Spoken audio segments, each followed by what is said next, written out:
Hoy tenemos el honor de presentar a Vicenç Guillén. Él es doctor en Ciencias Químicas y autor de Las leyes espirituales y las leyes del amor. En la conferencia, la ponencia que va a hablar hoy, aquí, pues va a hablar sobre el origen emocional de las enfermedades. Creo que es un tema muy interesante que, bueno, creo que nos va a interesar mucho. Así que, Vicenç Guillén, aquí tienes la sala y cuando quieras. Muy bien, muchas gracias. Buena tarde, perdonad el retraso. Para los que no me conozcáis, me voy a presentar un poco a nivel profesional. Yo soy doctor en Ciencias Químicas, trabajo en el Servicio de Hematología y Oncología del Hospital Clínico Universitario de Valencia, es la parte del hospital que trata el tema del cáncer.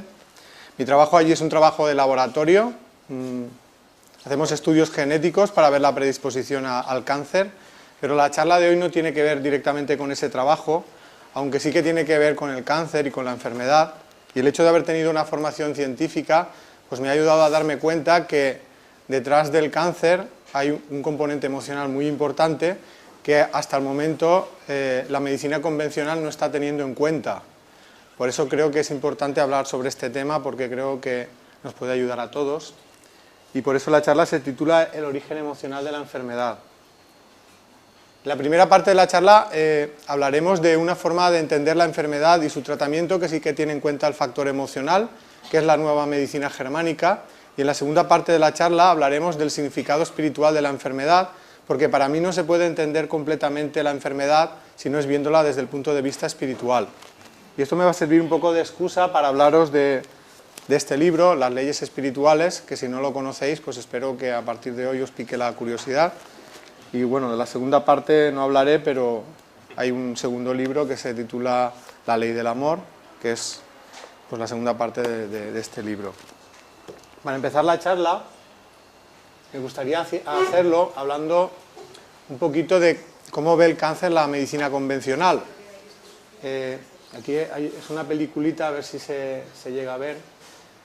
Esto que veis aquí son células del cuerpo, es como si estuviéramos viendo las células del cuerpo a través del microscopio, y las células cancerosas serían estas células que están así un poco coloreadas de color negro, son células que empiezan a crecer en un determinado momento por encima de lo normal, y ese crecimiento es lo que se denomina el cáncer. El por qué esas células empiezan a crecer por encima de lo normal es lo que sería el quid de la cuestión. La medicina convencional lo atribuye a la presencia de alteraciones genéticas. Los genes son como los... Bueno, aquí está, lo que está ocurriendo es que cuando el tumor adquiere determinado tamaño, se vasculariza, es decir, que empiezan a crecer vasos sanguíneos que alimentan a ese tumor. La medicina convencional cree que en algún momento alguna de esas células que forman el tumor, a través del torrente sanguíneo, puede escapar del tumor y trasladarse a otros lugares del cuerpo. Y allí donde cae, pues formar nuevas colonias. Aquí es cuando se habla de la metástasis, o cuando el cáncer se dice que se ha extendido o se ha malignizado. Volviendo un poquito al por qué las células crecen, como he dicho antes, la medicina convencional lo atribuye pues a la presencia de alteraciones genéticas. A ver si consigo pasarla. Ahí, exacto. Los genes son como los planos que le dicen a la célula cómo tiene que funcionar, y si esos planos se alteran puede ocurrir pues que la célula se muera o que pierda el control sobre el ciclo celular, es decir, que pierda el control sobre su crecimiento. Los genes están en el ADN, que es una molécula que tiene forma de doble hélice, que es esta figura que veis aquí, también es esta. Aquello que veis allá es el esquema de una célula, y dentro de la célula está el núcleo, y en el núcleo es donde se encuentran los genes. Se sabe que hay agentes químicos y físicos que producen daños en el ADN. Aquí en esta película se está intentando simular eso que parece una lluvia de meteoritos, pues sería agentes químicos o físicos que al interactuar con el ADN lo dañan y lo pueden llegar a romper. Se sabe, por ejemplo, que la radiación nuclear produce ese tipo de daño en el ADN. Se sabe que hay agentes químicos que también provocan estos daños, por ejemplo los que hay en el humo, o en el amianto, o algunas sustancias que provocan daños en el ADN, pero también es cierto que hay muchas personas que no han tenido ningún tipo de exposición a estos agentes y tienen cáncer también. Entonces, En estos casos, esas alteraciones, ¿por qué se producen? En principio sería una causa desconocida. ¿Cómo trata el cáncer la medicina convencional? Pues básicamente intenta destruir esas células que están en crecimiento y para ello utiliza agentes químicos o físicos. Los químicos, fundamentalmente la quimioterapia, los físicos la radioterapia o a veces pues, la extirpación quirúrgica del tumor. El problema de la quimioterapia y la radioterapia es que son tratamientos que no distinguen entre las células tumorales y las células sanas, afectan a todas y al afectar a todas generan un montón de efectos secundarios que son bastante fuertes. A la mayoría de personas que se someten a estos tratamientos pues lo hacen convencidas de que esto es el mal necesario por el que hay que pasar para poder curarse. Sin embargo, yo en algún momento me pregunté si esto es realmente así, si existe un beneficio terapéutico suficientemente importante como para justificar el pasar por estos tratamientos pues tan duros. Y para contestar a esa pregunta quiero mostraros una gráfica que representa la evolución de la mortalidad por cáncer en España. En el año 91 casi 80.000 personas murieron de cáncer, es la gráfica que veis en azul claro, y si se hubiera mantenido la tasa de mortalidad, teniendo en cuenta que la población se va incrementando, se esperaba que para el año 2000 un poco más de 80.000 personas murieran de cáncer, que es la gráfica que veis en azul más oscuro. Sin embargo, el dato real del año 2000 es ese que veis aquí. Ese año más de 90.000 personas murieron de cáncer. En realidad las estadísticas lo que indican es que a pesar de que va pasando el tiempo, a pesar de que supuestamente hay nuevos avances científicos, nuevos tratamientos, lejos de haber conseguido disminuir la mortalidad por cáncer, esta se mantiene estable e incluso en algunos momentos, como en esa década, se produjo un incremento. Entonces uno se puede preguntar, ¿hasta qué punto los tratamientos del cáncer tienen un efecto, tienen un beneficio terapéutico? Algo falla, algo falta en la investigación de la enfermedad. ¿Pero qué? Quizá no estemos dando los pasos correctos. Para mí ese algo que falta investigar es la influencia de la parte emocional del ser humano en la parte física, es decir, la influencia de la psicología, de los sentimientos en la salud y por tanto también en la enfermedad. Por eso ahora a partir de ahora os hablaré de los descubrimientos que se han hecho respecto a la relación entre las emociones y la enfermedad física. Me centraré mucho en el cáncer, pero también hablaremos de otras enfermedades. Y para empezar esta parte quiero hacerlo hablando sobre todo del trabajo de este médico alemán, el Dr. Hammer, porque para mí es el primero y el que más lejos ha llegado a la hora de relacionar la enfermedad física y los problemas emocionales. Y el Dr. Hammer durante mucho tiempo estuvo trabajando como jefe del servicio de medicina interna del Hospital Universitario Oncológico de Múnich, un hospital dedicado al tratamiento del cáncer, hasta que un hecho trágico cambia su vida. Y ese hecho trágico tiene mucho que ver con los descubrimientos que el Dr. Hammer hará después respecto a la relación entre las emociones y la salud. Y este hecho trágico tiene que ver con su hijo, Dirk Hammer, que es este chico que veis aquí en la fotografía. Dirk Hammer, pasando unas vacaciones en Italia, recibe un disparo en la cabeza y a consecuencia de ese disparo queda en coma. Os preguntaréis qué tiene que ver esto con lo que estamos hablando hoy. Pues después de este hecho tan trágico, resulta que su padre y su madre, ambos padres y al mismo tiempo, desarrollan un cáncer. Él de testículo y ella de mama. Ella acabará falleciendo después de un tiempo con diversas enfermedades.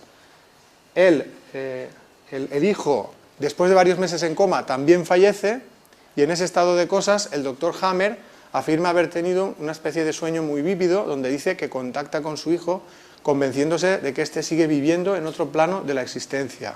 A partir de ese momento el Dr. Hammer se recupera espontáneamente de su cáncer e inicia una nueva investigación basándose en la hipótesis de que tanto su cáncer como el de su mujer estuvieron relacionados con el brutal conflicto emocional que vivieron con la pérdida de su hijo, además en esas circunstancias tan duras. Él se pregunta si en el caso de otras personas no puede estar ocurriendo lo mismo, que hay algún tipo de trauma emocional anterior a la enfermedad que sea el que desencadene la enfermedad. Y como está en una buena posición en su hospital, se dedica a entrevistar a pacientes con cáncer, preguntándoles sobre los aspectos de su vida emocional, además les hace las pruebas médicas, biológicas que él considera oportunas, y tras una investigación que dura muchos años, donde él analiza más de 100.000 casos, llega a una serie de conclusiones que yo os voy a intentar resumir a partir de ahora. Una de esas conclusiones iniciales es lo que él denomina la primera ley de hierro de Hammer, que inicialmente enuncia de esta manera. Él dice que todo cáncer se inicia con un choque conflictual psicológico grave desde el punto de vista de la persona que lo sufre, que te pilla por sorpresa y que vives en soledad. Luego él cambiará esta definición para hacerla más extensa y dirá que no solo el cáncer, sino muchas otras enfermedades son un programa biológico de la naturaleza que se activa cuando se produce una situación de emergencia orgánica, una situación donde se pone en riesgo la vida. Esta situación de emergencia orgánica puede estar causada por un problema físico o por un conflicto psicológico. Luego pondremos un ejemplo para entender mejor lo que quiero decir. Pero vamos a pasar un poquito para hablar de otras cosas que el Dr. Hammer descubre. Él descubre que cuando hay un conflicto emocional, si este es altamente traumático e intenso, se produce una alteración en el cerebro de esa persona, y esa alteración es posible detectarla a través de un TAC, de un escáner cerebral. No sé si llegáis a observar en esta imagen eso que parece una diana.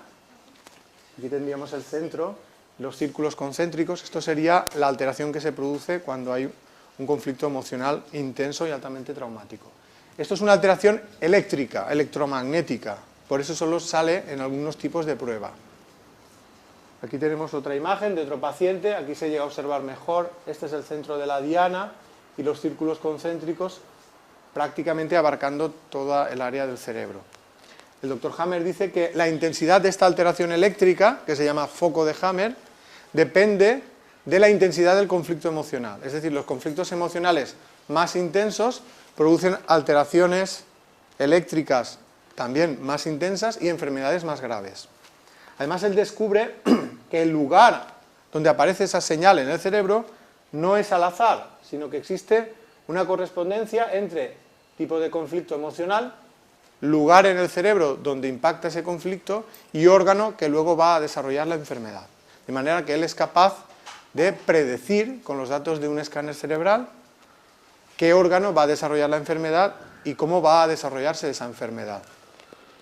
De hecho, él tiene una especie de mapas cerebrales donde localiza en cada parte del cerebro qué conflicto emocional impacta en esa parte y qué órgano está asociado a esa parte del cerebro.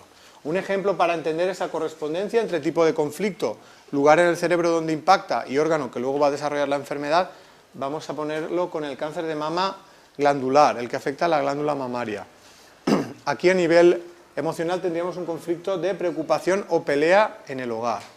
A nivel cerebral, la alteración eléctrica, el foco de Hammer, aparecería en el cerebelo, que es este órgano que veis aquí coloreado de rosa. Si pudiéramos hacer una sección del cerebelo y mostrarlo así, veríamos esta imagen de aquí abajo. Estos dos círculos marcados con flechas son los dos lugares donde aparecerán las alteraciones eléctricas, los focos de Hammer, cuando hay un conflicto de esa naturaleza, y luego la mama será el órgano afectado. Si la alteración se produce en el lado izquierdo del cerebelo, la mama afectada es la derecha y viceversa. ¿Por qué el lado contrario? No sé si sabéis que los hemisferios cerebrales están conectados con la parte contraria del cuerpo. Por eso cuando una persona tiene una hemorragia cerebral, por ejemplo, que afecta al hemisferio derecho, se suele quedar paralizada del lado izquierdo. Pues esa conexión inversa entre hemisferios cerebrales y lados del cuerpo también se pone de manifiesto en estos casos. En realidad el Dr. Hammer dice que no solo el cáncer, sino muchas otras enfermedades siguen el mismo esquema de evolución equivalente. Y en este esquema de evolución él le da mucha importancia a la pérdida del sueño. Es decir, que en realidad lo que hace que un problema emocional pase a ser también un problema físico es el hecho de que el sueño se interrumpa. Es decir, que comience una etapa de insomnio prolongado. Y esto es lo que él dice que pasa cuando una persona sufre un conflicto emocional fuerte y altamente traumático. Cuando una persona no tiene un conflicto emocional fuerte, existe una alternancia entre el sueño y la vigilia, es decir, más o menos la persona duerme normalmente. Si por lo que sea aparece un conflicto emocional fuerte que pilla por sorpresa y es altamente traumático, puede ocurrir que esa persona quede altamente impactada, traumatizada, y esto le impida conciliar el sueño. es decir, que empieza a padecer de insomnio. Y ese insomnio puede hacer que esa persona deje de tener su descanso nocturno. Y esto es lo que hace que la enfermedad que estaba en el plano emocional pase a ser también un problema físico. El hecho de que tú impidas que tu cuerpo duerma, porque el cuerpo también tiene sus ciclos de sueño y vigilia, es decir, las células también duermen a su manera, tienen un estado de reposo. Si tú impides que las células tengan ese estado de reposo y las obligas a estar constantemente en activo, estás extenuando a las células de tu cuerpo. Ahora veremos lo que se conoce, investigaciones de otros autores que vienen a confirmar lo que dice el Dr. Hammer. De momento seguimos hablando de las etapas que describe el Dr. Hammer. Él dice que cuando se inicia el conflicto, a partir del inicio del conflicto, mientras no se resuelve, esta etapa se llama fase de conflicto activo. Y aquí ya pueden empezar a aparecer los primeros cambios a nivel físico. Si ese conflicto fuera capaz esa persona de resolverlo, se iniciaría una segunda etapa que se llama la fase de curación o fase de solución del conflicto. La fase de curación se caracteriza porque una vez se ha resuelto el conflicto, el cuerpo intenta volver a la normalidad. Es decir, intenta deshacer todos los cambios que ha hecho en la etapa de conflicto activo. Pero esa vuelta a la normalidad requiere un tiempo y un proceso. Y generalmente suele ser un proceso inflamatorio. Igual que cuando nos hacemos una quemadura o nos doblamos un tobillo, esa parte de nuestro cuerpo se inflama para ayudar a su regeneración. En esta etapa ocurre también eso. El órgano, el tejido que estaba afectado cuando el conflicto estaba activo, también se inflama porque el cuerpo necesita inflamarlo para volver a su estado normal. Muchas enfermedades se detectan precisamente en esta etapa, porque la inflamación suele y puede provocar dolor o abultamientos en alguna parte del cuerpo, y es ahí cuando a veces uno se da cuenta de que pasa algo. Pero para el Dr. Hammer, en este caso, estaríamos ya en la fase de solución del conflicto. También esta etapa se caracteriza por una gran necesidad de dormir. Es decir, cuando la persona ha resuelto el conflicto, digamos que su conciencia se queda tranquila y esto le hace pues, que todo ese cansancio acumulado de no dormir durante tanto tiempo aparezca en ese momento. El dormir en esta etapa es algo realmente recomendable y bueno, porque le ayuda al cuerpo, primero, a recuperar todo ese cansancio atrasado y a centrarse en la restauración de los tejidos y los órganos que estaban afectados por la enfermedad. Y ahora voy a hacer un pequeño inciso para hablar de lo que se ha descubierto recientemente a nivel genético que viene a confirmar el trabajo del Dr. Hammer. Y este descubrimiento tiene mucho que ver con lo que se llama el ciclo circadiano, que es el ciclo que regula el sueño y la vigilia. Normalmente, este ciclo está regulado por la luz solar. La luz solar incide en el ojo y a través del nervio óptico llega esa señal al hipotálamo, y concretamente a una parte del hipotálamo que se llama núcleo supraquiasmático. En este lugar, esta luz solar va a activar este núcleo y desde aquí se va a dar la señal a todas las células de que entren en el estado de actividad. Es decir, esto es más o menos lo que pasa cuando nos despertamos. Si llegamos a la noche, la luz solar desaparece, deja de haber esta estimulación y este centro cerebral le da la señal a las células de que entren en estado de reposo. Y entonces nos entra sueño y nos vamos a dormir. Y entonces ahí las células descansan. Se sabe que todo esto, que está regulado por este centro, a nivel genético también tiene una regulación. Es decir, que hay unos genes que se llaman genes del ciclo circadiano, porque son los intermediarios entre esta parte del cerebro y las células. Esos genes, cuando estamos en estado de actividad, despiertos, están diciendo a la célula que esté en estado de actividad. Y cuando llega la noche, estos genes, digamos, dejan de funcionar y se activan otros. Seríamos, como podríamos decir, los genes que producen sueño. Se sabe que las personas que tienen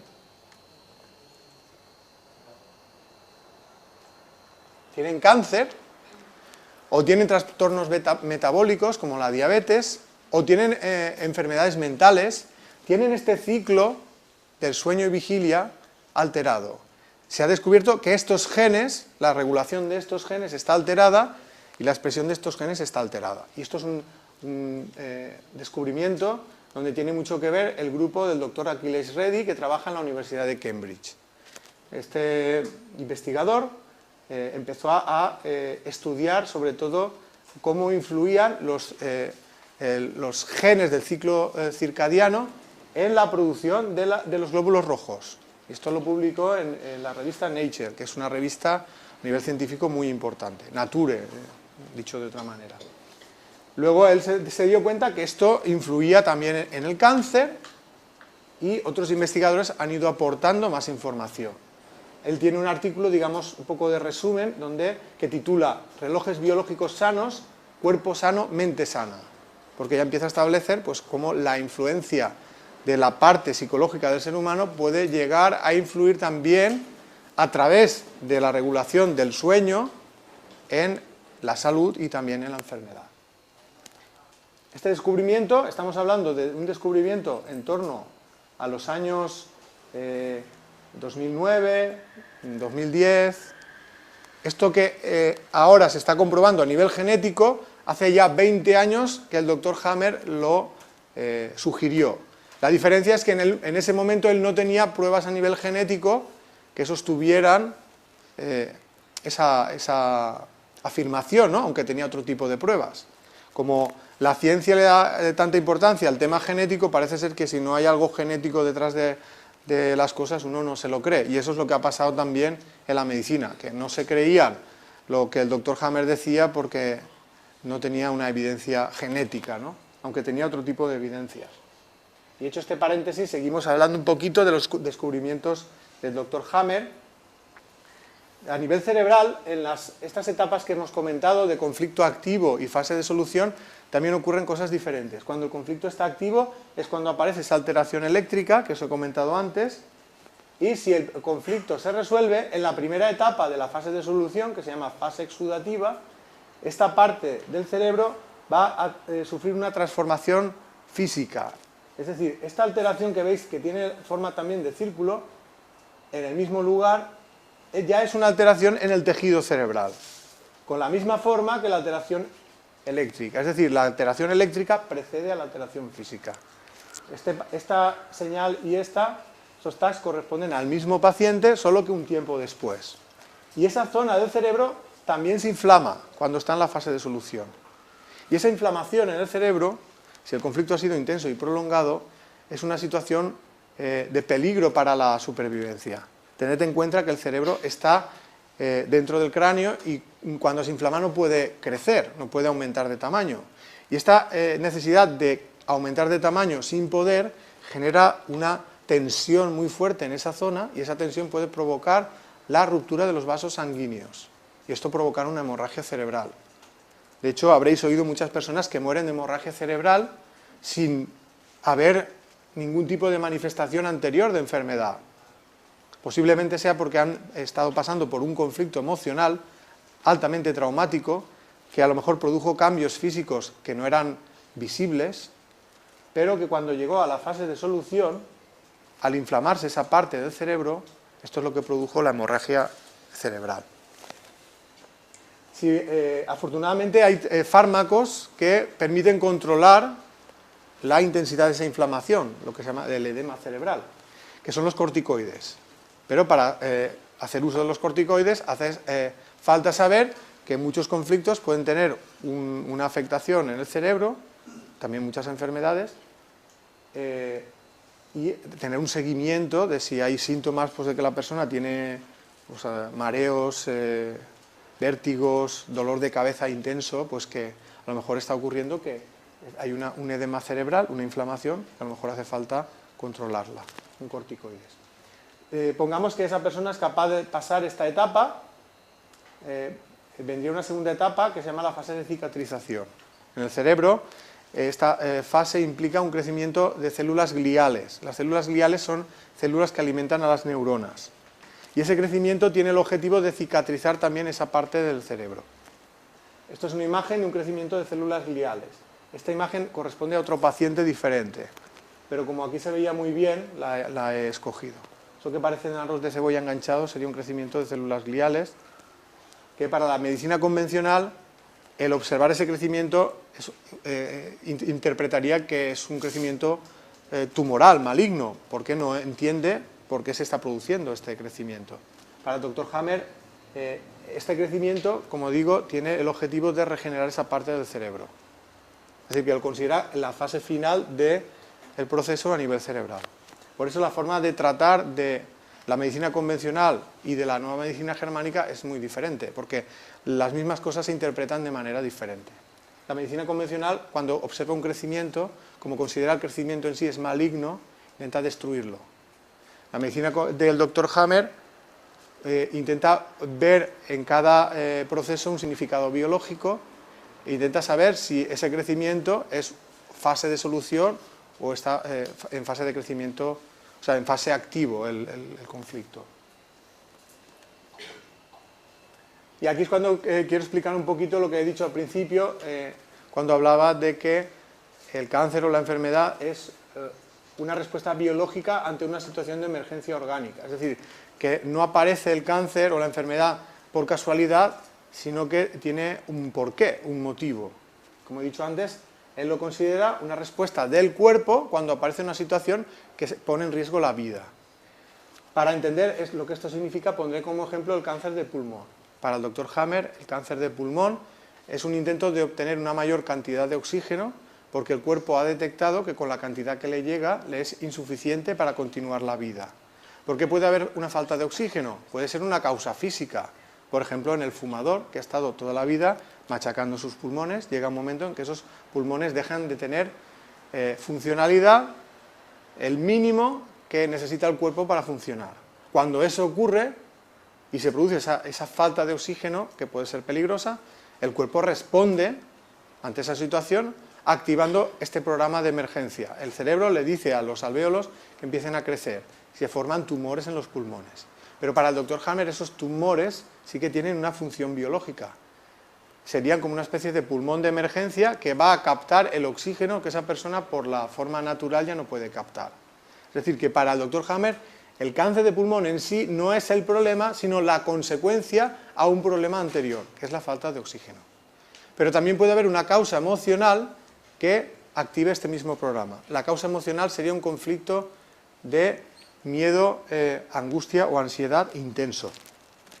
Cuando una persona está viviendo un conflicto de esa naturaleza, su respiración se vuelve insuficiente.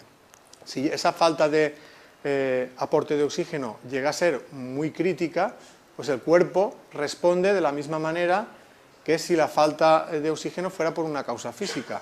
Es decir, que el cuerpo en realidad no sabe por qué falta oxígeno, no sabe si es una causa física o emocional. Pero como la consecuencia de las dos es la misma, que falta oxígeno y el cuerpo lo necesita para vivir, pues se activa el programa biológico necesario para cuando hay una falta de oxígeno, que sería en este caso el cáncer de pulmón. Si os resulta difícil entender cómo un problema emocional puede producir una falta de oxígeno, no hay más que observar lo que ocurre en los ataques de ansiedad. Cuando una persona tiene un ataque de ansiedad, ese estado emocional le hace que sus bronquios se contraigan y llega un momento en que se ahoga, no respira suficiente y entonces se desmaya por falta de oxígeno. Al desmayarse se relaja todo, los bronquios se vuelven a dilatar y esa persona vuelve a respirar normalmente. Es decir, aquí hemos visto cómo un problema emocional acaba provocando una falta de oxígeno en un tiempo, digamos, relativamente corto, donde es fácil ver cuál es el inicio y cuál es el final de la consecuencia a nivel físico. Pues imaginar un conflicto menos intenso, menos agudo, que dure más tiempo. La falta de oxígeno no es tan drástica, no genera desmayo instantáneo, pero genera un déficit, una carencia en el cuerpo, y cuando el cuerpo detecta esa carencia, pues intenta buscar la manera de conseguir más.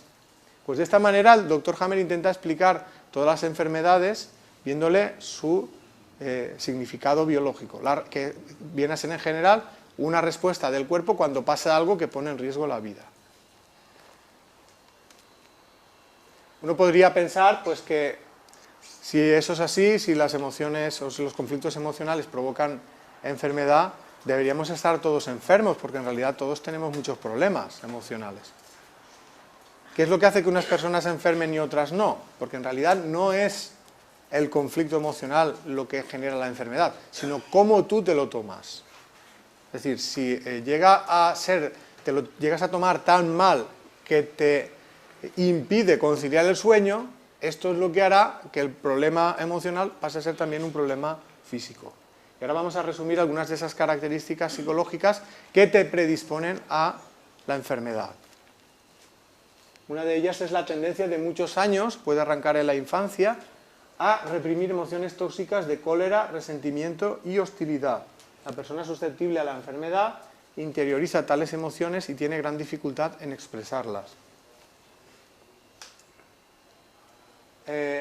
También suelen ser personas que se sienten poco queridas en la vida, es decir, suele haber un historial de carencia afectiva que puede arrancar en la infancia porque no se han sentido queridos por uno o por ambos padres. Esa falta de amor hace que sean personas muy vulnerables a nivel emocional y cuando aparece alguna situación conflictiva en su vida le cueste mucho resolverla. También suelen ser personas que les cuesta expresar el dolor interno y personas que tienen miedo, se asustan profundamente de los acontecimientos negativos. Al final de la charla hablaré con más detenimiento del miedo porque para mí es un gran causante de sufrimiento y también de enfermedad. Y ahora vamos a seguir repasando un poquito las relaciones entre enfermedades y conflictos emocionales según el Dr. Hammer. Y vamos a empezar hablando del cáncer de mama.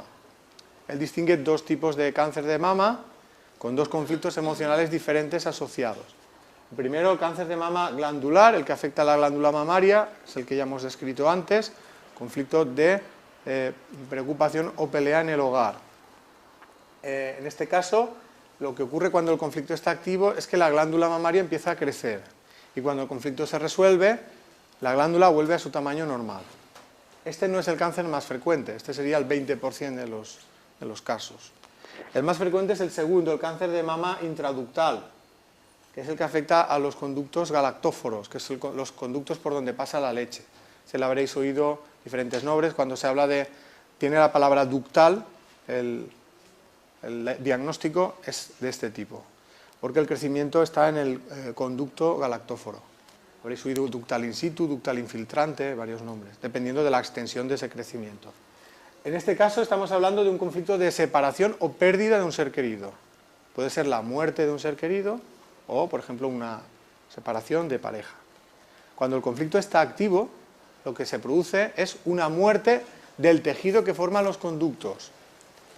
Y cuando el conflicto se resuelve, empieza la regeneración de esos conductos. Y esa regeneración implica un crecimiento celular intenso e implica también que las defensas del cuerpo acudan a ese lugar para ayudar a esa regeneración. Y también implica la inflamación de esa región. Y como los cuarteles de las defensas en el cuerpo son los ganglios linfáticos, los ganglios que están más cerca son los que responden con más intensidad. Por eso los ganglios de las axilas, generalmente de la mama que está afectada, crecen de tamaño. Para el Dr. Hammer eso es significativo de que de ahí están saliendo las defensas del cuerpo para ayudar a esa regeneración de los conductos.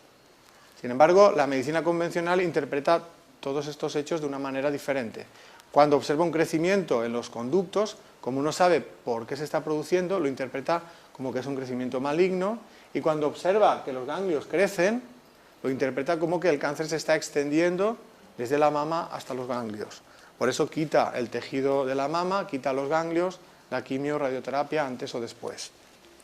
Para el Dr. Hammer, como he dicho, al interpretar estos hechos de una manera diferente, el tratamiento también es muy diferente, porque él considera que la quimioterapia y la radioterapia no son necesarias, aunque a veces sí que es necesaria la cirugía cuando se acumula tejido de desecho y ese tejido no puede eliminarse o tener salida al exterior. A veces sí que lo tiene, se segrega como un pus que sale como una secreción por el pezón, pero hay veces que se forma como una bolsa de desecho que a veces espontáneamente también el cuerpo la suele expulsar hacia afuera, se forma como una herida, como una costra que poco a poco va saliendo, como cuando nos hacemos una herida en la piel y se forma esa costra, pero generalmente nunca se suele verse proceso natural de la enfermedad porque antes ya se ha intervenido con cirugía, con quimio, radioterapia. Entonces, muy pocas personas llegan a cumplir este proceso, digamos, sin haber sido intervenidas de alguna manera.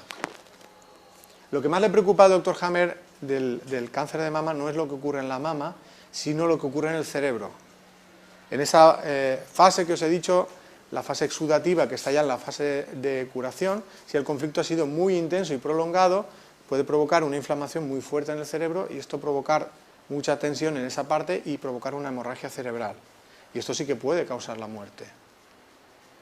De hecho, yo conozco a mujeres que han tenido este episodio de hemorragia cerebral después de un cáncer de mama, no una, sino varias, y una de ellas era representante de una casa farmacéutica y sugirió que por qué no estudiaban este episodio que había aparecido en más mujeres. La respuesta de los médicos es que no era casualidad. Yo creo que cuando una cosa empieza a pasar más de lo normal, se debería investigar. Para el doctor Hammer este hecho sí que es interpretable desde su punto de vista. Para la medicina convencional, puesto que no observa ninguna vinculación entre lo que está pasando en la mama y algo que pueda estar pasando a nivel cerebral, pues no interpreta una relación en esos hechos. Hablemos ahora de las enfermedades cardiovasculares. Para el doctor Hammer aquí estaríamos hablando de un conflicto de territorio, pérdida de algo que uno considera de su propiedad. Esta pérdida puede ser una pérdida pues, del trabajo, de la casa, incluso una pérdida personal si uno consideraba a esa persona de su propiedad. Si el conflicto ha sido muy intenso y prolongado, en la fase de conflicto activo se puede producir una angina de pecho y si ese conflicto se resuelve, puede venir el infarto de miocardio.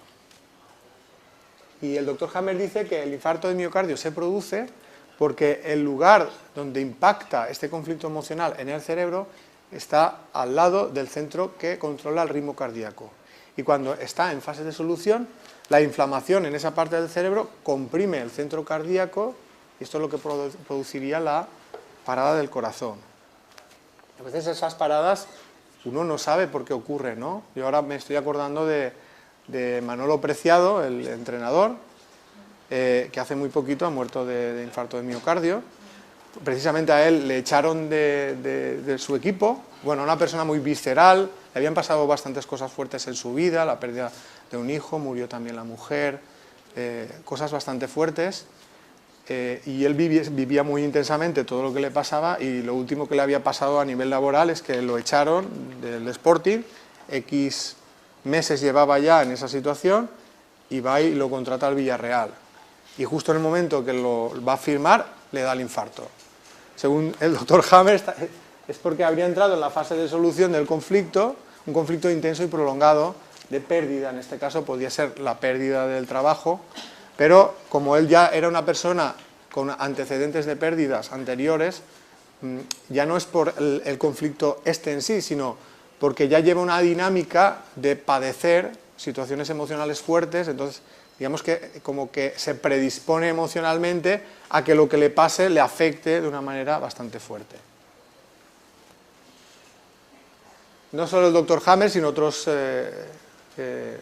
investigadores médicos están empezando a demostrar esa vinculación entre lo emocional y lo físico. Y aquí quiero mencionar en el apartado de enfermedades cardiovasculares la aportación del doctor Ilan Wittstein, que trabaja en el Hospital Johns Hopkins en Estados Unidos, que ha conseguido demostrar que una enfermedad cardiovascular muy semejante al infarto de miocardio, que se denomina síndrome de corazón roto, de una manera, digamos, coloquial, está relacionada con el hecho de haber pasado un estrés emocional repentino y muy fuerte anterior.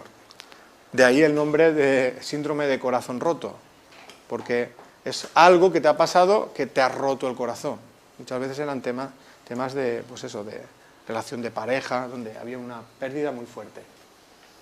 Y él ha conseguido pues, que se publique su trabajo en la revista New England Journal of Medicine, que es la revista número 1 en investigación. Es un trabajo del año 2005.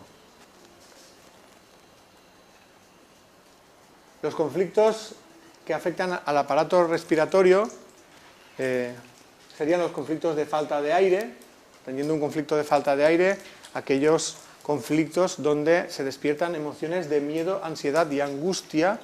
Como digo, serían los que provocarían enfermedades en el aparato respiratorio. Puede ser cáncer, pero pueden ser otras enfermedades menos fuertes. Por ejemplo, el asma. El asma es una enfermedad típica de conflicto de miedo. Precisamente de asma habla el trabajo del doctor Richard Davidson de la Universidad de Wisconsin, que también ha conseguido demostrar la vinculación entre el tema emocional y esta enfermedad. Además, también encontrando la etapa intermedia, que es la afectación en el cerebro. Es lo que ha encontrado, en vez de medir, digamos, la alteración eléctrica, él medía actividad cerebral. Entonces ha encontrado que en los pacientes asmáticos, cuando se despiertan los síntomas del asma, previa a una estimulación de tipo emocional, se les pasaban imágenes donde conseguían estimular el miedo a esos pacientes, había unas regiones del cerebro que se activaban. Y aquí en esta imagen, estas dos fotografías están sacadas de su artículo. Estos dos cruces verdes marcan en el centro los lugares del cerebro que se activan cuando se producen los síntomas del asma. Esto es un trabajo también del año 2005, publicado en la revista Proceedings of the National Academy of Science de Estados Unidos, que también es una revista muy prestigiosa. Las relaciones, los conflictos indigestos, entendiendo un conflicto indigesto, una situación que a uno le cuesta de asimilar, que no digiere a nivel emocional, serían los que provocarían las enfermedades del aparato digestivo. No solo el cáncer, sino otras enfermedades que pueden causar como una destrucción de los tejidos, por ejemplo las úlceras. De hecho, las úlceras de estómago es bastante conocido popularmente de que pueden venir por estrés. Lo que hace el doctor Hammer es definir qué tipo de estrés, el de conflicto indigesto, algo que uno no asimila. Aquí hay enfermedades pues, del todo el tracto digestivo y también del hígado, del páncreas y de la vesícula biliar, porque son órganos que participan en la digestión. Cada uno tiene su matiz, pero en general tienen en común todos que se trata de conflictos indigestos. Los conflictos que tienen que ver con la sexualidad y la reproducción son los que producen enfermedades en los órganos sexuales. Generalmente, muchas veces se trata de conflictos de pareja que tienen algún tipo de connotación sexual. Por ejemplo, imaginemos una mujer que descubre repentinamente que su pareja le es infiel. Esto genera un conflicto de desvalorización con connotación sexual. Y generalmente ante ese conflicto el cuerpo suele responder aumentando la producción de hormona sexual femenina. Y para producir ese aumento lo que se suele producir es un quiste en el ovario que hace esa función, la de expresar hormona sexual femenina. Es decir, la manera que tiene el cuerpo de responder ante esa situación es aumentar la feminidad, por decirlo de alguna manera. En el hombre el cáncer de próstata sería el equivalente, es decir, un aumento de la producción de hormona sexual masculina a costa de incrementar el tamaño de la próstata. También puede ser una cuestión de problema de pareja. Otras enfermedades que no tienen por qué ser cáncer, por ejemplo las infecciones recurrentes en la zona genital, por ejemplo las infecciones en la mujer, en la zona de la vagina, pueden estar causadas por un conflicto donde se tienen relaciones sexuales no deseadas. Y esto puede incluir relaciones dentro de la pareja, del matrimonio. Cuando una mujer no está enamorada y se obliga, pero está casada y se obliga a mantener relaciones con el marido, aunque realmente no desea mantenerlas, ese rechazo a esa relación sexual, el cuerpo lo interpreta intentando deshacerse del tejido que está en contacto con esa relación. Es decir, que esa infección generalmente tiene que ver con eliminar el tejido que esa mujer en ese momento quiere eliminar, o con lo que el cuerpo interpreta que es el rechazo a esa relación. Entonces, la manera de eliminar o de deshacerse, o que interpreta el cuerpo que es de deshacerse de esa relación, es eliminar el tejido que ha estado en contacto con esa relación no deseada. Los conflictos donde se produce la pérdida de la autoestima serían los que producen las enfermedades de los huesos y de la médula ósea. Y como en la médula ósea es donde se produce la sangre, por añadidura las enfermedades de la sangre y del sistema inmunitario. Es decir, aquí entrarían los cánceres de hueso, pero también la osteoporosis o la artritis reumatoide, enfermedades del hueso. Y entrarían las leucemias como enfermedades de la sangre, las anemias y también los síndromes de inmunodeficiencia y las enfermedades autoinmunes. La enfermedad autoinmune es una enfermedad donde tu cuerpo ataca una parte o tus defensas atacan a una parte de tu cuerpo. Dependiendo de la parte atacada tendremos, por ejemplo, una psoriasis, que cuando es la piel la afectada, o podemos tener una esclerosis múltiple cuando son los nervios los que son afectados. Aquí, en el caso de las enfermedades autoinmunes, suele haber, aparte del conflicto de baja autoestima, hay un conflicto de culpa o un conflicto de rabia contenida que uno acaba enfocando hacia sí mismo. Desde este punto de vista, puesto que muchas enfermedades se le atribuye un origen emocional, el tratamiento de esas enfermedades también requeriría una terapia emocional, que iría orientada a la identificación del conflicto emocional y a su resolución.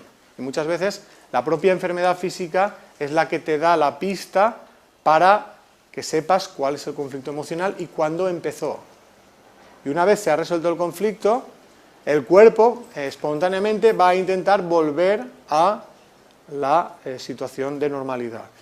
Pero teniendo en cuenta que esa vuelta a la normalidad puede tener situaciones como las inflamaciones en el cerebro, que es necesario controlarlas, que pueden requerir terapia farmacológica, incluso hay necesidad de intervenciones quirúrgicas, si hay alguna zona que se queda comprimida por la inflamación. Imaginemos un ganglio que crece tanto que comprime una arteria e impide el riego sanguíneo en esa zona. Pues habrá que hacer algo para evitar ese problema, ¿no? Pues a veces es necesario extirpar el ganglio quirúrgicamente o hacer algo que haga disminuir el tamaño del ganglio.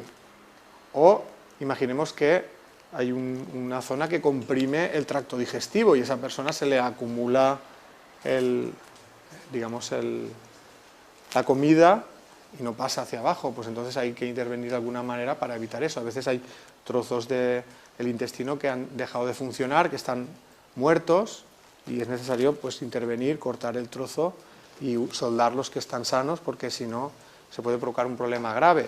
Es decir, con esto no quiero decir que quiere decir que haya que, digamos, dejar a la naturaleza que actúe, siga su curso sin intervenir en nada, porque a veces es necesario esa intervención. Pero la intervención siempre se suele restringir a ayudar al cuerpo a que el proceso natural de curación se produzca. Y por eso no se utilizan tratamientos agresivos, no se utiliza ni quimioterapia ni radioterapia, porque se considera que tienen muchos efectos secundarios, que además no sirven para curar la enfermedad, sino solo muchas veces para dejar de ver la manifestación de la enfermedad, con lo cual, cuando dejas de dar el tratamiento, suele ocurrir lo que se llaman las recaídas, pues que el cuerpo vuelva a intentar continuar el proceso que se había interrumpido. Entonces, dentro de los tratamientos que se utilizan, esto ya va a depender un poquito de cada persona y de cada terapeuta. Pues a mí me gusta un tratamiento que se llama Renoven, conocido antes como Biovac, porque es un potenciador del sistema inmunitario y ayuda a las defensas a que ese proceso de regeneración termine antes y tenga menos problemas. También ayuda en los tumores cerebrales, que son la fase de solución final, a que este proceso también termine antes. Pues hay remedios en la medicina naturista, en la homeopatía, también están los tratamientos energéticos tipo Reiki, sin olvidar que los tratamientos a nivel físico o energético muchas veces no son suficientes para recuperar la salud, porque si la enfermedad viene de un conflicto emocional y no resuelves este conflicto, todo eso que hagas a nivel físico será un parche, porque el conflicto biológico sigue activo y el cuerpo sigue activando las rutas que considera oportunas para intentar paliar esa situación.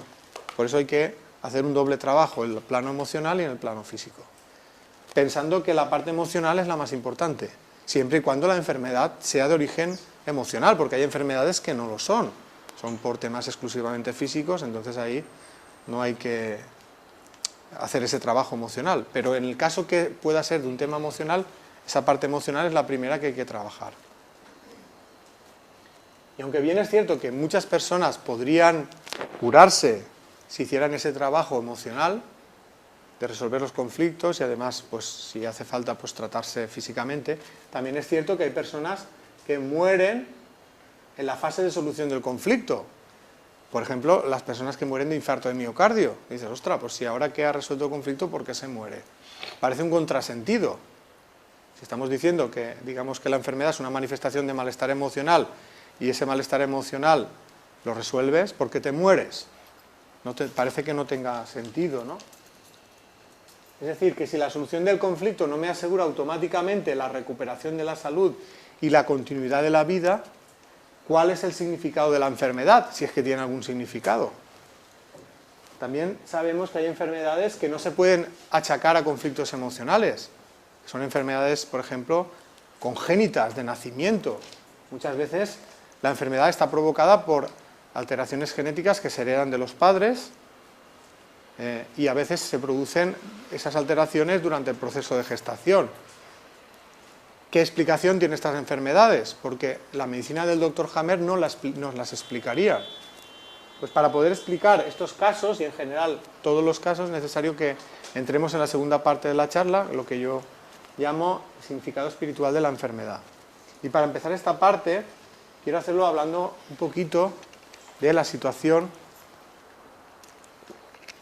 emocional que puede estar viviendo una persona con una enfermedad física grave, que hace tener una vida de sufrimiento o incluso que sea una enfermedad que le pueda causar la muerte. Seguramente esa persona se pregunta, ¿por qué me ha tocado a mí pasar por esto? ¿Qué he hecho yo para merecer esto? ¿Es un castigo de Dios? Si es creyente, ¿es una fatalidad del destino? ¿Tengo mala suerte? Como digo, la persona que está viviendo esta situación tiene muchas preguntas. Una de ellas es esa, ¿por qué me ha tocado a mí y no le ha tocado a mi vecino pasar por esto? Y otra de las cosas que se pregunta es, si esta enfermedad le va a causar la muerte, ¿qué va a pasar cuando se muera? ¿Se va a acabar ahí todo? ¿Se va a acabar la vida ahí? ¿Va a continuar de alguna manera? Cuando uno está viviendo esto, pues busca respuestas y a lo mejor, pues, por estar en manos de médicos, pues se atreve a hacerle algunas preguntas a los médicos. Por ejemplo, le puede preguntar, ¿por qué tengo yo esta enfermedad? Seguramente el médico le puede hablar de que tiene una predisposición genética a la enfermedad y por eso la tiene. Pero él puede preguntar, ¿y por qué tengo yo la predisposición genética y no la tiene mi vecino? Pues él dirá, pues mire, mala suerte, le ha tocado a usted. Es decir, tampoco hay una explicación del por qué. Y ante la situación de la enfermedad, seguramente el paciente querrá saber si es una enfermedad grave, si se va a morir o no. Y preguntar, ¿esto me va a causar la muerte? ¿Cuánto tiempo me queda? Y el médico pues le puede hacer una predicción de lo que él cree que puede pasar. Y imaginemos que le dice pues que sí que puede morirse de esa enfermedad. Seguramente, como he dicho antes, la persona se preguntará, ¿y ya está? ¿Y se va a acabar ahí mi vida? ¿Y ya no va a continuar? Seguramente esto ya se lo reservará para él, no lo comunicará y menos al médico, pero imaginemos que se atreve a preguntarle al médico, doctor, ¿qué pasa si me muero? ¿Se acabó la vida? ¿Continúa la vida de alguna manera? Seguramente el médico le dirá, es que no se puede demostrar científicamente que existe la vida después de la muerte. Con lo cual esa persona se quedará más o menos como estaba, es decir, sin haber respondido a sus preguntas. Uno puede buscar otras fuentes de responder a estas preguntas, puede ir a la religión y preguntar lo mismo, ¿por qué me pasa a mí esto? ¿Por qué tengo yo esta enfermedad? Seguramente desde la religión le dirán que eso solo Dios lo sabe, que nosotros no lo podemos entender, y cuando pregunte por el tema de la muerte, sí que le hablarán de una continuidad de la vida, pero en unas condiciones que parecen muy poco realistas cuando se habla del cielo, el infierno y el purgatorio. Y esta explicación me recuerda un poco a la historia que se cuenta a los niños cuando son pequeños y preguntan de dónde vienen los niños. Y hay veces todavía que hay personas que todavía cuentan la historia de que los trae la cigüeña de París. Seguramente el niño cuando es muy pequeño se lo cree, pero cuando se hace mayorcito se da cuenta que esto no encaja con la realidad que está viviendo. Con lo cual llega un momento en que deja de creerse esa explicación. Pues la explicación un poco que da la religión, creo que nos ocurre lo mismo, que a lo mejor cuando somos pequeños nos lo creemos, pero cuando nos hacemos mayores nos damos cuenta que eso no explica la realidad tal y como la estamos viviendo. Con lo cual, tampoco esas respuestas nos sirven. La conclusión de todo es que cuando una persona está viviendo una situación tan fuerte como una enfermedad grave que le puede llevar a la muerte, se siente desamparada, con mucho miedo y con mucho sufrimiento, porque no encuentra ni explicaciones creíbles ni esperanzas que le consuelen.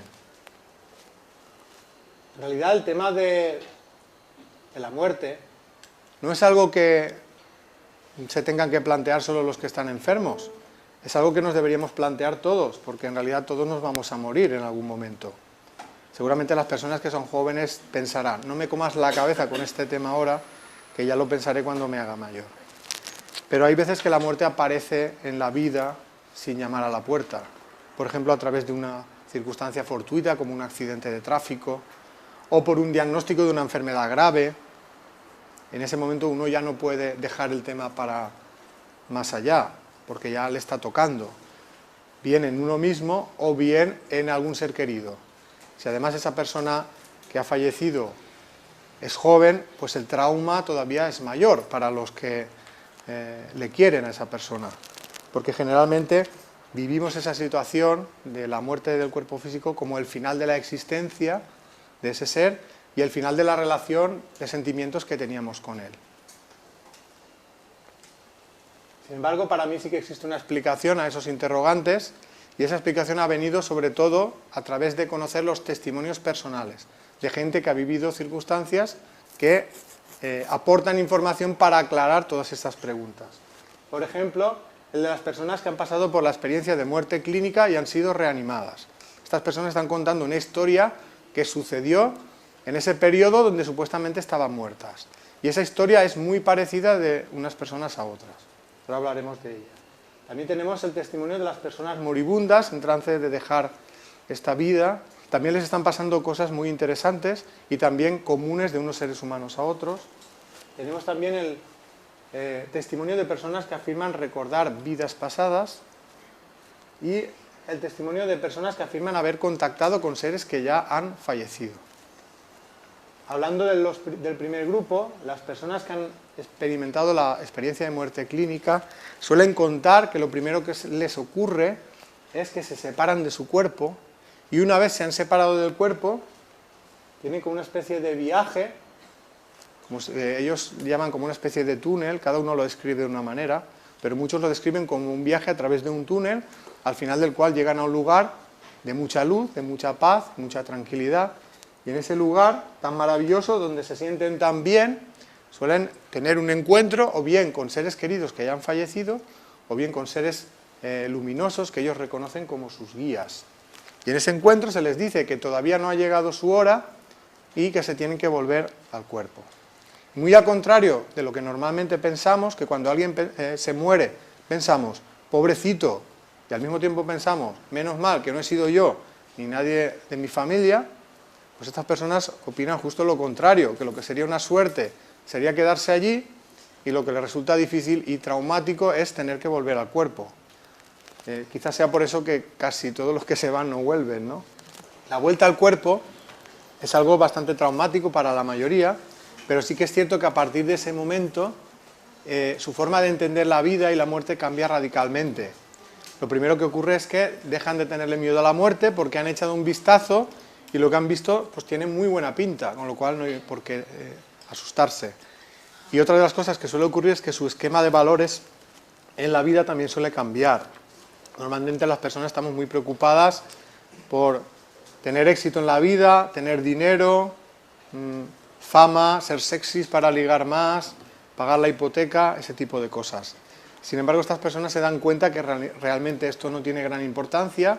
Lo más importante es desarrollar los sentimientos y cuando vuelven pues suelen ponerse manos a la obra. Empiezan a cuidar más las relaciones personales porque se dan cuenta que es algo bastante importante. Estas experiencias son bastante comunes. Estadísticas de Estados Unidos afirman que hasta 1 de cada 5 personas ha tenido una experiencia cercana a la muerte. Algunos por infartos de miocardio, otros por accidentes de tráfico, otras personas incluso por la reacción a la anestesia cuando los están operando, tienen experiencias cercanas a la muerte, incluso describen lo que han visto cuando les ha pasado esto, pues como los médicos se ponen ahí a intentar reanimarles, porque lo ven desde fuera, ¿no? Como digo, es una experiencia bastante frecuente y que la persona que la vive realmente le cambia los esquemas y empieza a ver la vida de una manera más relativa, le da menos importancia a cosas materiales y más a lo emocional. Y otra de las cosas, como digo, es la pérdida del miedo a la muerte.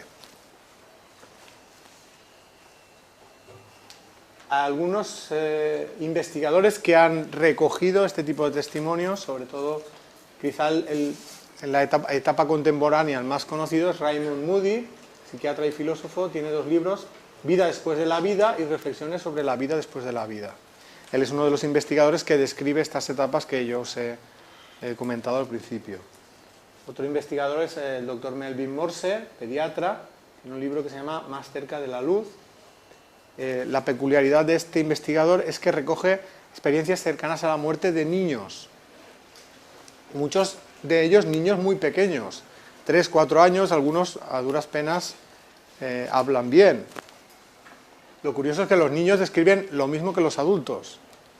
Y esto a uno le tiene que hacer pensar todavía más que la experiencia del adulto, porque la experiencia del adulto muchas personas se la suelen explicar como que son alucinaciones que uno mismo se genera porque tenemos miedo a la muerte, no nos queremos morir y queremos que la vida continúe. Sin embargo, en el caso de los niños pequeños, esos niños todavía no tienen la conciencia suficiente para tenerle miedo a la muerte y mucho menos para inventarse estas historias tan complejas, ¿no? Con lo cual yo creo que el testimonio de los niños, si cabe, es un testimonio más válido que el de los adultos, precisamente porque los niños dicen la verdad, en este caso es más real, ¿no? Porque, como digo, no les ha dado tiempo a generar estas fantasías, ¿no? También podemos citar el trabajo del doctor Enrique Vila, psiquiatra, que recoge experiencias cercanas a la muerte ocurridas en España. Tiene un libro que se llama Yo vi la luz, más o menos en la misma línea que los anteriores. Hay más trabajos, hay no recuerdo el nombre, un médico holandés que se ha dedicado también a investigar, un cardiólogo, a investigar pues, lo que contaban los enfermos que habían tenido un infarto de miocardio y habían sido reanimados. O sea que hay bastante literatura al respecto. Hablemos ahora de las experiencias de las personas moribundas, que tienen en común con el primer grupo el hecho de que también afirman que ven y conversan con seres queridos ya fallecidos, o bien con otros seres que ellos ven como seres luminosos. Parece ser que el objetivo de ese contacto es prepararles para esa transición que están haciendo al otro lado, ya que desde aquí les ayudamos poco o nada porque estamos asustados, pues desde allí les echan un cable. Esto es también muy común. Es tan común que cuando una persona está moribunda en un hospital, los médicos se acercan a la familia y le dicen: prepararos que vuestro familiar va a empezar a alucinar. Mi pregunta es, ¿todo el mundo se ha puesto de acuerdo en alucinar lo mismo? ¿Que ven a seres queridos que ya han fallecido?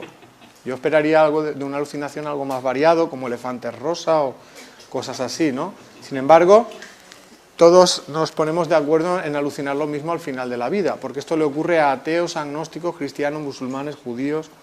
Para mí, el que sea una experiencia tan común, más bien es un reflejo de que no es ninguna alucinación, sino que es algo real, que si nos tomáramos la molestia de estudiarlo, nos daría muchas pistas de qué es lo que pasa cuando nos morimos y qué es lo que viene después.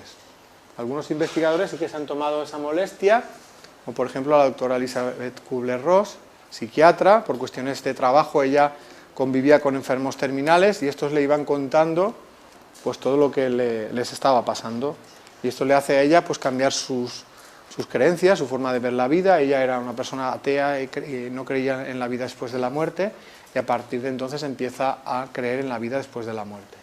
Tiene muchos libros, muy conocida, uno de ellos es sobre la muerte y los moribundos. Si no la conocéis os invito a que lo leáis.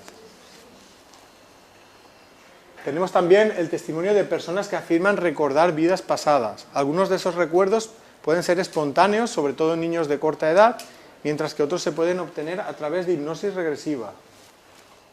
El doctor Ian Stevenson, un psiquiatra canadiense, se ha especializado en estudiar los casos de niños que supuestamente recuerdan vidas anteriores, intentando él comprobar si lo que el niño dice ha ocurrido en realidad o no. Se han dado casos tan extraordinarios de niños que parece ser que en la vida anterior murieron a una edad temprana y han vuelto a encarnar rápidamente, de manera que su familia de la vida anterior todavía está físicamente viva en la actual vida del niño, y con los datos que el niño da es posible encontrar a la familia de la vida anterior. Incluso hay niños que empiezan a hablar en idiomas que no conocen de esta vida, y es una reminiscencia del idioma en el que hablaron, por ejemplo, en la vida anterior. Estos son casos también muy interesantes. Este investigador pues ha publicado sus hallazgos en revistas de psiquiatría y psicología, y también en algunos libros, por ejemplo, Niños que recuerdan vidas anteriores, donde él recoge los casos mejor documentados. También hay investigadores, sobre todo psicólogos y psiquiatras, que utilizaban la hipnosis regresiva en sus consultas, que están aportando testimonio de personas que recuerdan una vida antes del nacimiento. Generalmente eran psicólogos y psiquiatras que utilizaban la hipnosis cuando veían algún caso de algún trauma emocional que ellos creían que podía haberse iniciado en la infancia, porque no sabían identificar el porqué. Y entonces les pedían a sus pacientes que volvieran al momento en el que se inició el trauma, creyendo ellos que iban a volver a la infancia. La sorpresa de ellos es que algunos de esos pacientes, en vez de contar algo de la infancia, empezaban a contar situaciones que parecían ocurrir en otra vida. Incluso algunos de ellos describían su forma de morir en la vida anterior y cómo esta forma de morir les había causado la fobia de esta vida. Por ejemplo, había personas que tenían miedo al agua, o sea, tenían miedo de entrar en una piscina, entrar en la playa, y no habían tenido ninguna experiencia de ahogamiento en esta vida, ni ninguna situación traumática relacionada con el agua. Al hacerles la hipnosis, pues describían pues, que habían muerto ahogados en una vida anterior. El libro Vida antes de la vida, de la doctora Helen Wambach, recoge miles de testimonios de personas que han recordado una vida anterior físicamente encarnados, incluso aunque en su creencia no creyeran en la reencarnación, a raíz de la vivencia recordaban vidas anteriores. El libro La vida entre vidas, del doctor Michael Newton, recoge testimonios de personas que no es que recuerden una vida anterior físicamente encarnados, es que recuerdan periodos de vida en los que no se está ligado a un cuerpo físico. Generalmente el recuerdo más común es la etapa anterior al nacimiento, y cómo uno se está poniendo de acuerdo con otros seres que luego van a formar parte de su vida. Por ejemplo, para configurar las familias, quiénes van a ser los padres, los hijos, los hermanos, todos con el propósito de ayudarse mutuamente en la vida en la que actualmente están. Aparte de La vida entre vidas, ha escrito otro libro que se llama Destino de las almas, donde aporta más información al respecto. También el doctor Brian Weiss es muy conocido por su trabajo en experiencias de regresiones a vidas pasadas. Tiene un libro que se llama Muchos cuerpos, una misma alma. El propio título ya dice un poco el mensaje que quiere transmitir, que en realidad siempre somos nosotros, lo que va cambiando es el cuerpo que utilizamos en cada una de esas vidas. Hay personas que además afirman haber contactado con seres que no están físicamente vivos en la actualidad. El contacto más frecuente es el que ocurre con seres queridos que acaban de fallecer recientemente, que bien a través de sueños vívidos o apariciones a pie de cama, en ese estado de duerme-vela que uno no está ni despierto ni durmiendo, pues contactan con los familiares que se han quedado aquí, sobre todo para tranquilizarles, decirles, tranquilos, yo estoy bien, sigo vivo, sigue tu vida, que ya nos volveremos a ver, y no te preocupes por mí porque yo estoy bien. Esto es algo muy frecuente, pero lo que pasa es que la mayoría de gente se lo calla porque tiene miedo al que dirán, al que pensarán de ellos, al que piensen que se están trastornando, ¿no? han tenido... Hay personas que pueden ser sueños.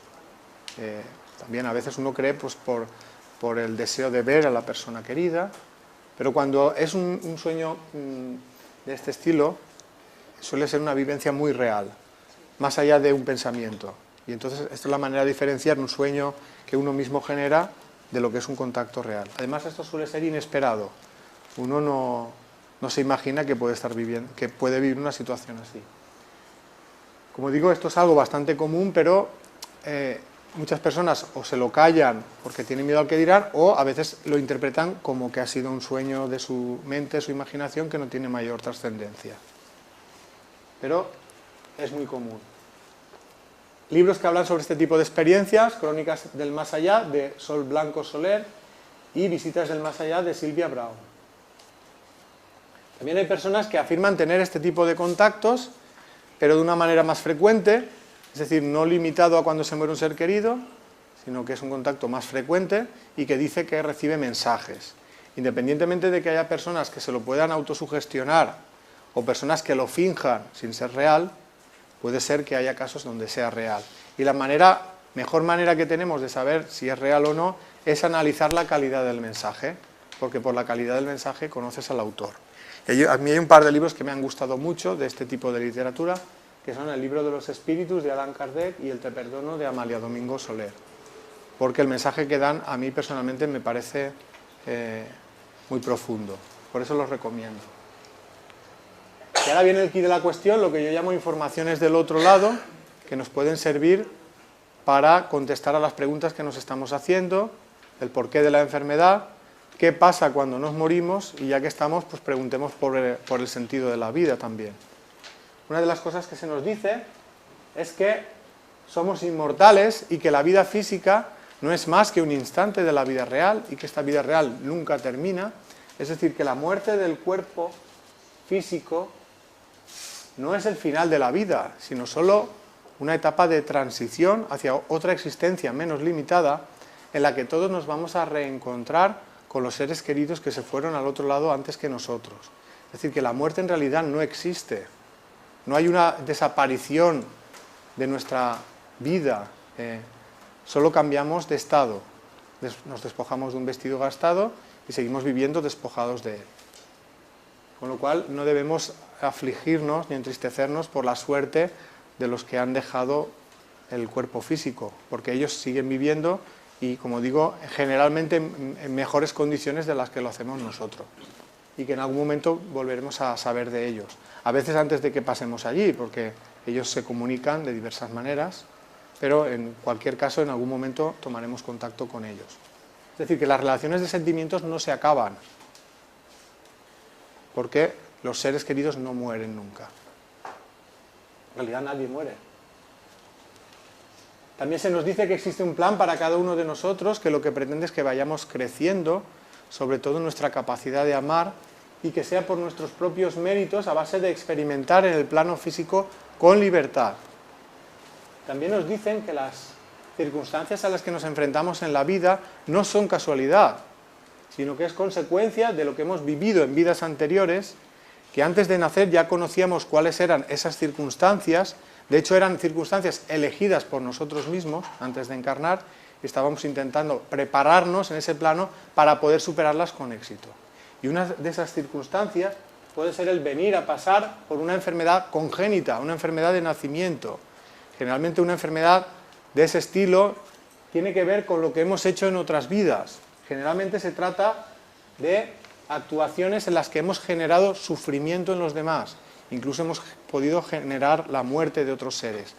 Ese acto queda impregnado en el propio espíritu como una especie de tóxico que impide que ese ser pueda seguir evolucionando. Es decir, necesita deshacerse de él para poder seguir su evolución. Y una de las formas que puede elegir para deshacerse de él es, una vez encarna, transferirle al tóxico al cuerpo. Pero en esa transferencia del tóxico desde el espíritu hacia el cuerpo, esto puede generar una alteración genética y esto generar la enfermedad física. Pero a través de esa enfermedad, ese ser está viviendo en sí mismo una circunstancia semejante a la que él generó en los demás. Y esto es lo que le ayuda a evolucionar. porque muchas veces hasta que no vivimos en nosotros mismos una circunstancia semejante en sufrimiento a la que nosotros hemos generado, no tomamos conciencia de lo que esto significa y no cambiamos nuestra forma de actuar. Por eso algunos espíritus eligen esta forma de evolucionar, porque es una forma rápida de aprendizaje. Y para entender un poquito mejor lo que os quiero decir, voy a poner un ejemplo de un caso real que tuve la oportunidad de conocer a través de la madre del chico al que le pasó esto. Era un chico que desde muy pequeño le diagnosticaron una enfermedad congénita, era una leucemia, y a causa de esta enfermedad y su tratamiento pues llevó una vida de mucho sufrimiento. Este chico tenía la ilusión de ser piloto de aviación, pero como tenía esta enfermedad nunca le dejaron cursar los estudios de piloto, pero sí los de azafata, y justo cuando estaba a punto de terminarlos fallece. Ya os podéis imaginar la familia, la madre totalmente deshecha, pensando que ni la única cosa que le había hecho ilusión a su hijo la había podido llegar a disfrutar en paz. Y en ese estado de cosas, su hijo se le aparece, ya desde el otro plano, y le dice: mira, mamá, no quiero que sufras por mí, porque yo ahora estoy bien, ya la enfermedad pasó, se quedó en el cuerpo físico, pero te quiero contar el porqué de mi vida. Yo esta afición que tenía a la aviación no me viene de ahora, sino me viene de la vida anterior, donde fui piloto de aviación. Pero fui piloto de aviación de guerra.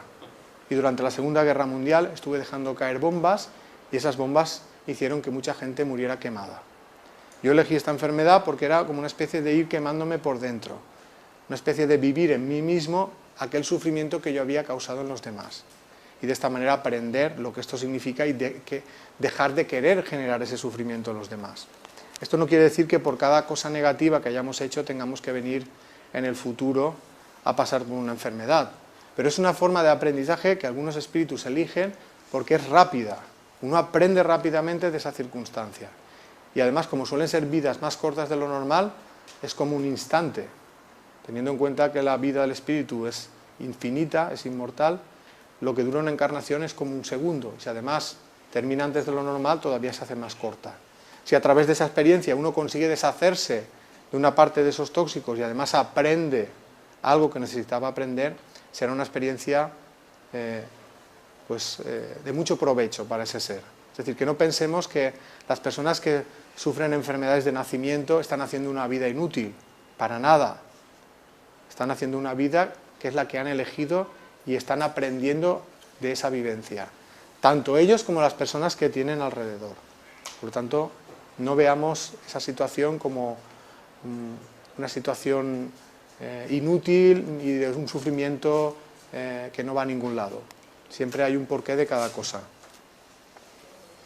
Y en este caso tendríamos que conocer el pasado de ese espíritu para poder entender por qué hizo esta elección y por qué las personas de alrededor también eligieron que ese espíritu naciera con ellos. Porque suele haber una implicación no solo del que lo pasa, sino de las personas que lo acogen. La idea de todo esto no es castigar, sino la de aprender. Aprender fundamentalmente a amar. Tan fácil decirlo, tan difícil de conseguirlo. Una de las facetas del amar es no perjudicar a los demás, no hacerles daño causado por nuestro egoísmo, porque muchas veces al dejarnos llevar por el egoísmo acabamos causando daño en los demás. Y es bueno tomar conciencia de ello, porque cuando uno toma conciencia ya deja de querer causar ese daño. En realidad todas las situaciones de la vida que elegimos antes de encarnar tienen el mismo objetivo, que vayamos poco a poco desarrollando nuestra capacidad de amar. En el tiempo que dura una vida es imposible aprenderlo todo, como le es imposible al niño que ha empezado primero de primaria en un curso llegar a la universidad a doctorarse encima, ¿no? No le da tiempo ni su capacidad avanza tan rápido. A nosotros tampoco, en una vida no nos da tiempo a aprenderlo todo. Entonces lo que vamos haciendo es aprender por cursos. Cada vida es como un curso y en cada curso nos planeamos unas asignaturas. Son pruebas que tienen que ver con el desarrollo de los sentimientos. Si esas pruebas las superamos, en el futuro vendremos a superar otras pruebas más avanzadas. Si no las superamos, vendremos a repetir las mismas. Y de esta manera vamos poco a poco aprendiendo lo que es el amor. Para mí el amor en su grado máximo se puede definir como la capacidad de sentir a los demás como a uno mismo. Cuando uno siente a los demás como a sí mismo, ya deja de querer hacerles daño. Todo lo contrario, nos gustaría que los demás fueran felices tanto como nos gustaría serlo a nosotros mismos. Sin embargo, sabemos que lo normal no es esto. Estamos muy pendientes de nosotros mismos y poco o nada pendientes de los sentimientos y sufrimientos de los demás. Y cuando estamos pendientes de nosotros mismos, no lo estamos de nuestros sentimientos, que esto sería algo bueno, lo estamos de satisfacer nuestro egoísmo. Por eso, la causa del sufrimiento en el mundo es la suma del egoísmo de todos los que formamos parte de este mundo. Por eso, para poder desarrollar la capacidad de amar, es tan importante desarrollar los sentimientos, empezando por uno mismo, porque el que no se quiere a sí mismo no puede querer a los demás, pero también es importante el ir liberándonos progresivamente del egoísmo en sus múltiples formas de manifestación. En el libro hablamos de estas formas de manifestación y les llamamos egosentimientos. Los egosentimientos son los sentimientos negativos que nos hacen daño a nosotros y a los demás, y que son los grandes causantes del sufrimiento, y por tanto también de las enfermedades derivadas del sufrimiento. En el libro intentamos definir cada uno de ellos, cómo reconocerlos, cómo intentar superarlos. Hay muchos, yo por cuestiones de tiempo solo hablaré de dos que me parecen especialmente importantes, que son el apego y el miedo. Pero antes de ello, quiero hablar un poquito de lo que para mí es el amor, y el amor a uno mismo primero, porque a veces aquí también nos confundimos, creemos que nos amamos a nosotros mismos cuando en realidad estamos satisfaciendo nuestro egoísmo, ¿no? Por ejemplo, una persona puede decir, no, yo me quiero un montón, mira, me apetecía comprarme un coche último modelo, me ha costado 100.000 euros, he arruinado a la familia, pero aquí está, he conseguido lo que quería, me quiero un montón. Esto no sería amarse a uno mismo, esto sería satisfacer un capricho material, muchas veces a costa de un perjuicio para los demás. Cuando hablo de amarnos a nosotros mismos, en realidad me refiero a reconocer cuáles son nuestras necesidades afectivas y nuestros sentimientos y pasar a desarrollarlos para que sean el motor de nuestra vida. Y para que podamos hacer eso es necesario que nos conozcamos interiormente. Conocernos implica saber distinguir lo que sentimos de lo que pensamos. Porque dentro de lo que pensamos está la influencia de toda la educación que hemos recibido.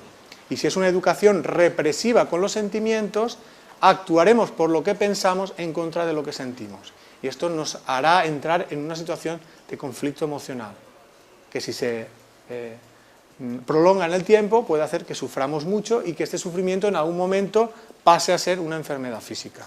Un ejemplo para entender lo que quiero decir. Imaginemos una mujer que lleva X años en una relación de pareja y se ha dado cuenta que no es feliz porque no está enamorada. Si hiciera lo que realmente siente, reconocería que no está enamorada y dejaría esa relación de pareja, porque si no estás enamorado de tu pareja, es una relación en la que no vas a ser feliz. Pero ahora viene la influencia de todo lo que piensa. Imaginemos que es una mujer que ha sido educada en la educación tradicional de que el matrimonio es para toda la vida y que romper ese matrimonio es un pecado, o tiene mucho miedo al que dirán, a cómo la van a ver las otras personas si toma esa decisión, a la reacción de la familia, a la reacción de la pareja, si lo va a encajar, si se va a poner agresivo, si se va a deprimir, si va a encajar mal esa situación, o puede tener miedo a lo que pasa con los hijos, en el caso de que haya hijos en la relación, o con la hipoteca, pues menudo marrón, ahora la hipoteca. Había una serie que hacían broma con este tema, que decía, no, si las parejas no las une el amor, las unen las hipotecas, porque ¿quién se queda con la hipoteca cuando se produce el divorcio? Pues es muy triste que esto sea así, ¿no? Que por una cuestión material dos personas se obliguen a vivir sin realmente querer ser pareja, ¿no? Pero por todas estas situaciones que influyen en lo que uno piensa, esa mujer decide continuar la relación. Pues es una mujer que actúa por lo que piensa en contra de lo que siente. Y si esa relación, y esa situación se prolonga sin resolverse, será una persona que sufre y que puede llegar a desarrollar una enfermedad provocada por el sufrimiento. El cáncer de mama intraductal muchas veces es consecuencia de esto. ¿Cuándo se resuelve el conflicto? Como he dicho antes, cuando el conflicto está activo, es cuando se produce la muerte del tejido de los conductos galactóforos. Y cuando se resuelve, empieza la regeneración del tejido. Muchas veces una persona puede pensar, ahora que estaba bien, una mujer que ha sido diagnosticada de un cáncer de mama intraductal puede pensar, precisamente ahora que empezaba a estar bien, va y me detectan el cáncer. Es decir, como que encima de perro apaleado, ¿no? O sea, venía de una situación de sufrimiento y ahora que ya parecía que la dejaba atrás, me viene otra que es la enfermedad. Y es porque interpretamos mal lo que está ocurriendo, porque eso ya es la fase de solución de la enfermedad. Muchas veces, muchos de los problemas de esta enfermedad no vienen como consecuencia de la enfermedad, vienen como consecuencia de los tratamientos. Son tratamientos muy agresivos y provocan muchos problemas. Muchas mujeres, el diagnóstico de la enfermedad había sido casual, es decir, no había ningún tipo de síntoma, ningún dolor, ningún problema, en una mamografía rutinaria se lo han detectado. Es decir, que hay muchas situaciones de estas que se resuelven espontáneamente porque concluye la fase de solución de conflicto y la fase de conflicto activo y la de solución.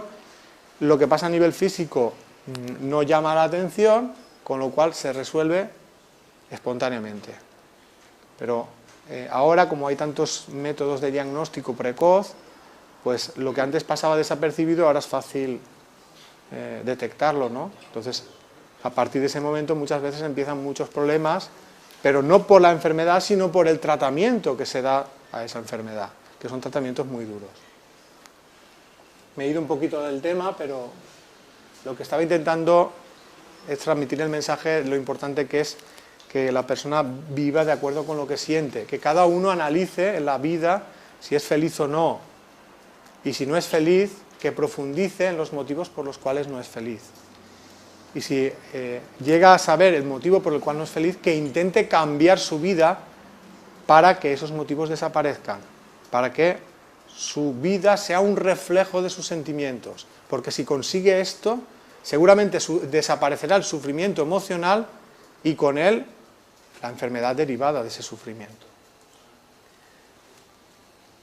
A veces las personas que no se quieren a sí mismas son las que tienen problemas con la autoestima, enfermedades relacionadas con la autoestima, enfermedades de los huesos, enfermedades de la sangre, personas que son muy anémicas y no es por causa de la alimentación, suelen ser personas con baja autoestima. La fase leucémica, las leucemias muchas veces también, según Hammer, son la fase de solución de un conflicto de desvalorización.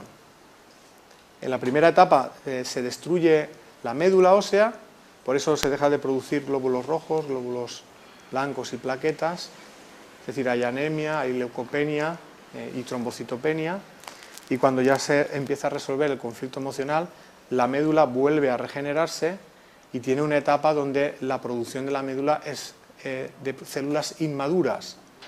Las células inmaduras pueden ser los leucocitos inmaduros que generan las leucemias. Por eso para el Dr. Hammer la leucemia es fase de solución de un conflicto de desvalorización. Hablando ahora del amor a los demás, aquí también sería bueno que reflexionáramos sobre la forma que tenemos de querer. Si es una forma limpia o está impregnada de egoísmo. Para mí el amor en su máxima expresión ha de ser incondicional, es decir, la persona que ama verdaderamente no espera nada a cambio de lo que hace. Y también es necesario que sea libre, es decir, no se pueden forzar los sentimientos. Tú no puedes obligar a nadie a que te quiera, ni te puedes obligar a querer a nadie. Es decir, esto es algo que ha de surgir espontáneamente. Si no, si lo obligas ya no son sentimientos reales, son obligaciones. Seguramente nadie se reconoce en esas facetas. Por ejemplo, cuando uno piensa en sus hijos, suele pensar, no, yo a mis hijos los quiero más que a mi vida. Daría la vida por ellos. Pero mira cómo me lo pagan. En esa frase de mira cómo me lo pagan, que ahora ya nadie dirá a partir de hoy, estamos reconociendo que sí que esperamos algo a cambio. O sea, no es incondicional, esperamos algo a cambio. ¿Y qué es lo que esperamos a cambio? que los hijos hagan lo que nosotros queremos, con lo cual tampoco respetamos su libertad. Es decir, que en esa forma de querer ya hay una parte de egoísmo, que si no se reconoce, nos hace sufrir y hace sufrir a los demás. Esa forma de egoísmo es la que llamamos apego. El apego es el amor posesivo, el de la persona que cree que la persona amada es de su propiedad y que como le pertenece tiene derecho a decidir por ella. Es decir, que se vulnera la libertad de la otra persona, incluso llegando a retenerla a su lado en contra de su voluntad. Esos son los casos que estamos cansados de ver en la televisión de violencia de género, maltratos, agresiones, que muchas veces el agresor, ante la imposibilidad de retener a la pareja, la acaba asesinando. Y el que asesina se cree encima que lo está haciendo por amor, porque no podía vivir sin esa persona. Pero a eso no le podemos llamar amor. Eso es el apego, es el amor posesivo. La persona... ¿Qué? La maté porque era mía. Exacto, la maté porque era mía porque esa persona tiene un concepto de amor equivocado. Cree que el querer, confunde el querer con el querer poseer. La persona que ama verdaderamente procura respetar la libertad de la otra persona y también la suya propia. Intenta que la persona querida sea libre y feliz, aunque ello implique a renunciar a estar con esa persona porque la otra persona no desea continuar la relación. Porque ¿qué sentido tiene el continuar una relación donde uno de los dos no quiere estar? Ni será feliz la persona que es retenida ni el otro, porque la persona a la que retiene no le puede dar sentimientos, porque está obligada a estar en esa relación. Por eso, lo más justo es que si quieres a una persona, aunque te cueste de encajar, si no desea continuar la relación, respetes esa voluntad y dejes que haga su camino. Y para poner un poco más de claridad en diferenciar lo que es el apego y lo que es el amor, os quiero contar un cuento muy cortito que está en el libro. Se trata de dos personas que dicen amar a los pájaros y un día se encuentran. La primera los tiene alojados en bellas jaulas doradas, en una habitación climatizada, les da pienso de alta calidad y agua de manantial embotellada y los lleva al veterinario periódicamente. La segunda persona simplemente les lleva comida al parque, los acaricia cuando se posan y les atiende cuando están heridos y no pueden volar. La primera persona dice: «¿Cuánto quiero a mis pájaros? Me gasto una fortuna en ellos para que tengan todas las comodidades que no tendrían si vivieran salvajes. Pero me duran tan poco, siempre están enfermos y por mucho que me gasto en medicamentos y en veterinarios, se mueren prematuramente. ¿Cuánto me hacen sufrir? ¿Qué es lo que puedo hacer?». La segunda persona dice: «Los pájaros que yo cuido no me pertenecen. No están encerrados en jaulas, sino que viven en libertad. Soy feliz porque sé que ellos no están conmigo obligados por los barrotes de una jaula, sino porque lo han elegido libremente. Soy feliz porque los veo vivir conforme ellos quieren, volando en libertad. Sus pájaros, amigo mío, se mueren de pena porque no son libres.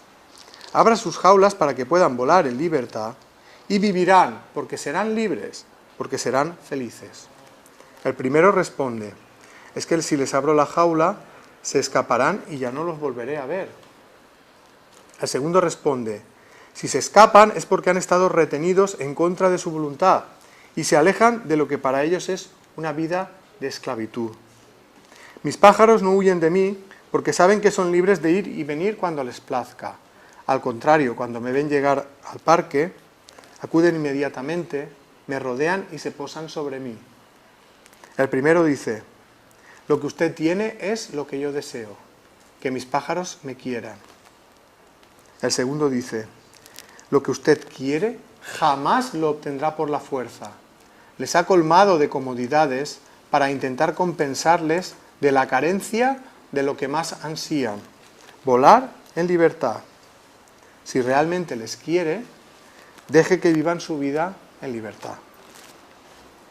El primer personaje del cuento es la persona que vive en el apego, porque no respeta la libertad de los seres amados.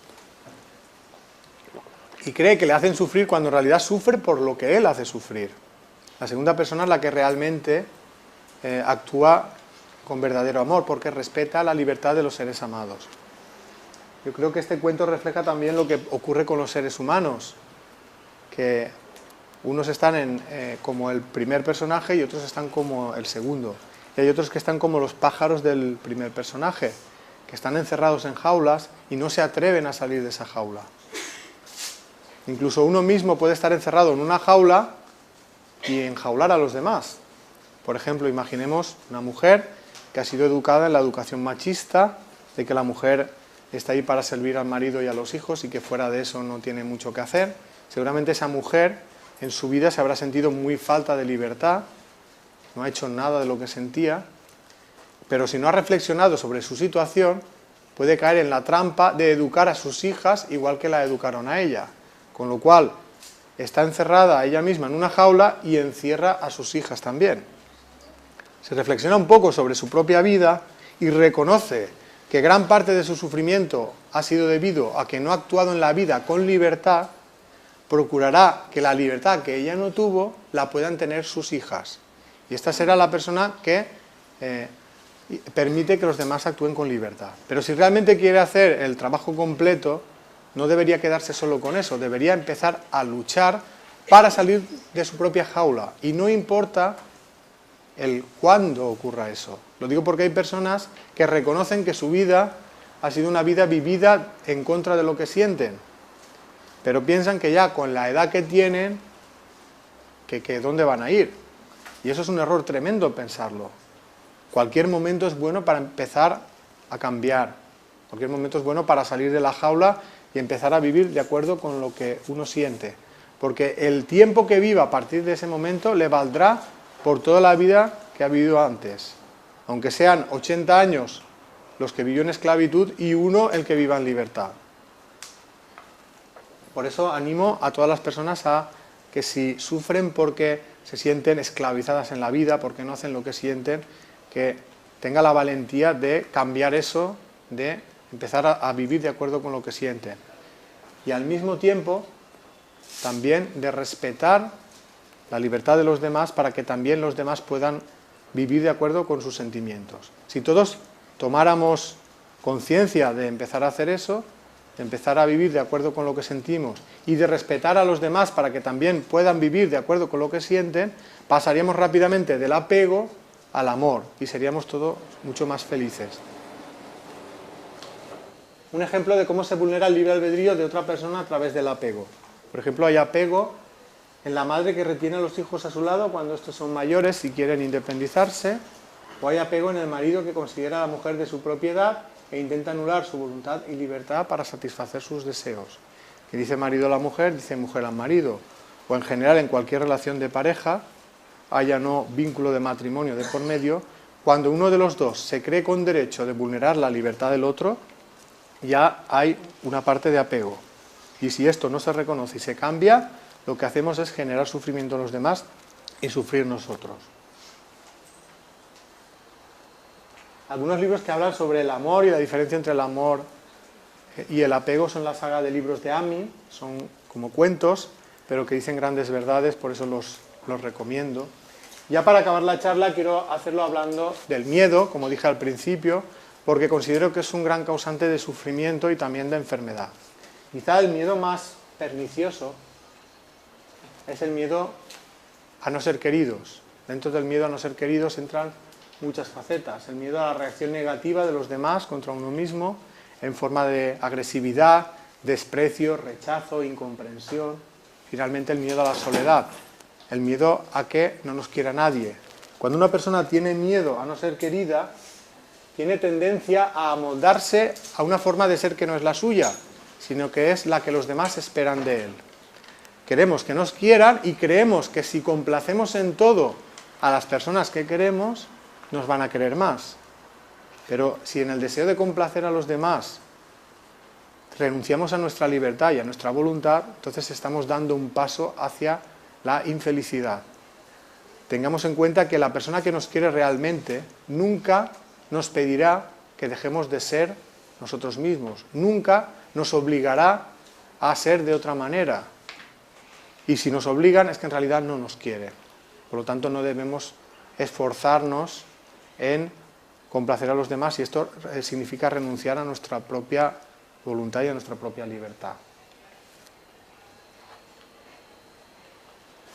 Dependiendo de cómo se manifieste el miedo, pueden venir unas enfermedades u otras. Por ejemplo, el miedo que se manifiesta como angustia, falta de aire, es el que provoca las enfermedades del aparato respiratorio. Por ejemplo, el asma es una enfermedad relacionada mucho con el miedo. El miedo a expresar opiniones provoca enfermedades en la zona de la garganta. Incluso también problemas de la glándula tiroides. El hipotiroidismo es muy típico de persona que se calla, que no expresa lo que siente o lo que piensa. El miedo que se manifiesta como represión de la personalidad es el que provoca los problemas indigestos. Una cosa tan sencilla como el estreñimiento ya es un reflejo de persona reprimida, que hasta la caca nos cuesta soltarla, ¿no? El miedo que se manifiesta como falta de seguridad es el que provoca las enfermedades relacionadas con la baja autoestima, enfermedades de los huesos y de la sangre.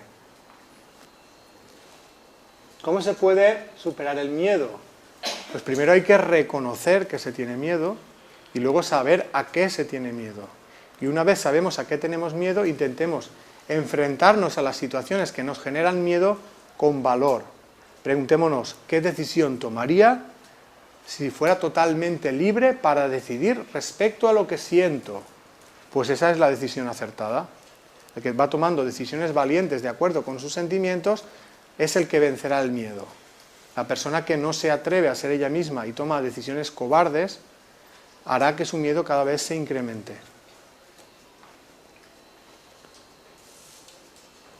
Eso es un poco de lo que habla las leyes espirituales. Intenta ser como una herramienta para intentar ayudarnos a conocernos interiormente, cómo desarrollar los sentimientos, cómo eliminar nuestro egoísmo. También intenta responder a preguntas que todo ser humano se hace: de dónde venimos, a dónde vamos, quiénes somos y cuál es el sentido de la vida. El libro lo podéis descargar gratuitamente por internet, tanto el primero como el segundo. Los que conocéis internet ponéis en Google las leyes espirituales y la primera entrada es el blog, donde están los archivos en formato PDF para descargar. También podréis ver algunos vídeos relacionados con la charla de hoy y con los libros. También podéis descargar el audiolibro del primero, pronto estará también el segundo, y acceder a las versiones traducidas que hay del libro. Espero que en julio esté traducido al catalán. Está ya traducido al francés y pronto estará también al inglés, al italiano y al holandés. En la página web también podéis ver los sitios donde se puede conseguir el libro en formato papel. En Barcelona está el Centre Equilibri y también Arjanda. También Beatriz Guillén tiene... Bueno, podéis ver los datos en la propia página web. Los distribuidores también distribuyen el libro sin ánimo de lucro. Quiero decir, el libro vale 2 euros, que es lo que cuesta hacer en la imprenta, es decir, que yo no gano nada materialmente. Y los distribuidores tampoco lo hacen porque lo distribuyen también a 2 euros.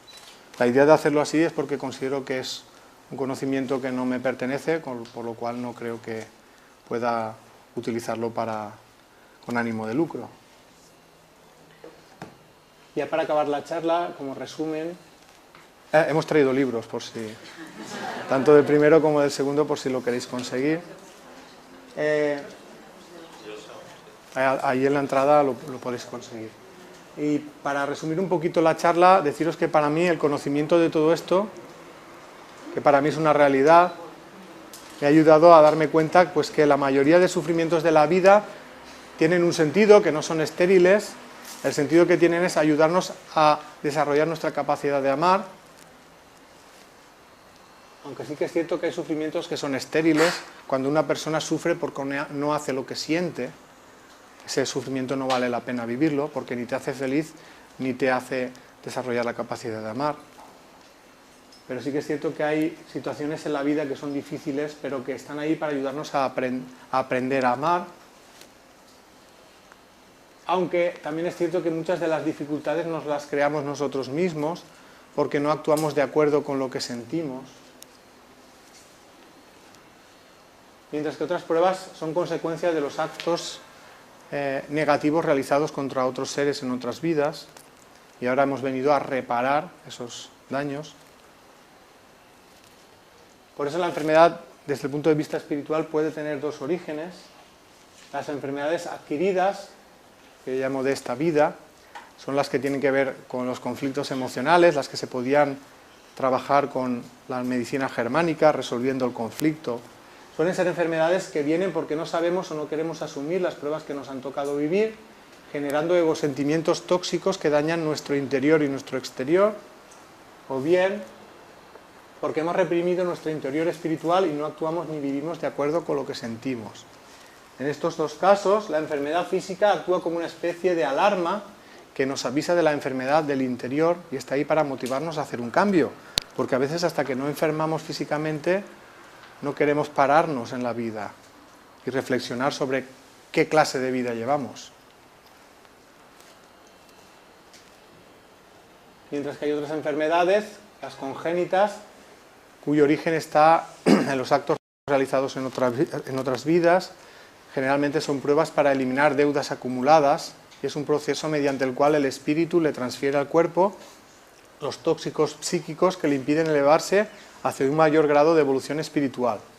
También suelen ser experiencias en las que uno vive en sí mismo circunstancias semejantes a las que hizo pasar a los demás, y de esta manera también se sensibiliza con ese sufrimiento del otro y evoluciona. En cualquiera de los dos casos, la enfermedad debilita las barreras mentales que aprisionan la manifestación de nuestro interior y por lo tanto nos ayudan a adquirir un mayor grado de sensibilidad, tanto respecto a nuestros propios sentimientos como respecto a los sentimientos y sufrimientos de los demás. Si tomáramos conciencia de que la enfermedad tiene un significado que no es el de castigarnos, sino el de servirnos de ayuda para que vayamos poco a poco mejorando nuestra capacidad de amar, seríamos capaces de afrontar con la mayor serenidad cualquier enfermedad, por muy grave que ésta fuese. En realidad cualquier obstáculo o problema de la vida, incluso la muerte, tanto la propia como la de un ser querido, porque en realidad la muerte no existe, es solo una etapa de transición en la que nos despojamos de un vestido gastado, que es el cuerpo, para regresar a la vida en el plano espiritual, que es nuestro verdadero hogar. En realidad, si lo miramos bien, todo el sufrimiento del mundo tiene el mismo origen, la ausencia de amor, llamémosla egoísmo. Igual que la suma del egoísmo de cada persona puede hacer del mundo un auténtico infierno, como vivimos en la actualidad, cuando ese egoísmo se transforme en amor, la suma del amor de cada persona transformará el mundo en un paraíso. En nuestra voluntad está el hacer esa transformación desde el interior hacia el exterior, desde el egoísmo hacia el amor. Porque con el cambio del interior, el exterior, el mundo entero cambiará. Ya para acabar la charla, hacerlo con una cita de un sabio muy antiguo que resume muy bien lo que es el mensaje de esta charla, que dice así: de las enfermedades del alma están asimismo enfermos los cuerpos.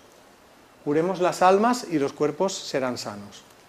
Ya simplemente me queda pues daros las gracias por vuestra atención. Aquí tenéis el correo electrónico, en la dirección de la página web, donde podéis descargar todo lo que os he dicho. Esa información también está en el libro. Y ya simplemente, pues, si queréis preguntar o comentar alguna cosa, ahora es el momento de hacerlo. Muchas gracias.